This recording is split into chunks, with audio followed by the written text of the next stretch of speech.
আপনার কম্পিউটার বা ল্যাপটপ যদি একদম লো কোয়ালিটির হয় বা যে কোনো সফটওয়্যার রান করতে গিয়ে যদি স্লো বা হ্যাং করে বা যে কোনো গুরুত্বপূর্ণ কাজ করতে গিয়ে যদি স্লো বা হ্যাং করে, তাহলে অবশ্যই একটি সেটিং অন করতে পারেন। তাহলে আপনার কম্পিউটার কিন্তু সুপার ফাস্টে চলবে।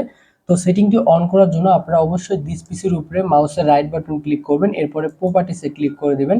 তারপরে এরকম ইন্টারফেস চলে আসবে। আপনার কম্পিউটারে উইন্ডোজ 10 যদি আপডেট করা থাকে তাহলে এরকম ইন্টারফেস দেখাবে।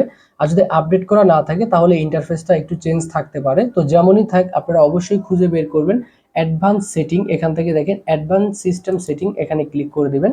তারপর ঠিক এরকম ইন্টারফেস পেয়ে যাবেন। এরপর আপনারা সেটিংয়ে ক্লিক করে দিবেন, তারপরে এরকম ইন্টারফেস পাবেন। এখান থেকে দেখেন আপনারা যে কাজটা করবেন, এখান থেকে একদম লাস্টে যে অপশনটা রয়েছে এখান থেকে আপনারা এই অপশনটাতে ক্লিক করবেন, যেখানে লেখা থাকবে যে অ্যাডজাস্ট ফর বেস্ট পারফরমেন্স। এখানে ক্লিক করে আপনারা অ্যাপ্লাই ক্লিক করে দিবেন, তারপরে ওকেতে প্রেস করবেন। এরপরে এখানে ওকেতে প্রেস করে দেবেন। এখন আপনার কম্পিউটারে যে কোনো কিছু রান করবেন খুব দ্রুত আপনার সুপার ফাস্টে কিন্তু রান হবে, এবং এটা খুবই গুরুত্বপূর্ণ একটা সেটিং। আপনি যে কোনো কাজ করেন বা যে কোনো সফটওয়্যার রান করেন খুবই ফাস্টে কিন্তু রান হয়ে যাবে।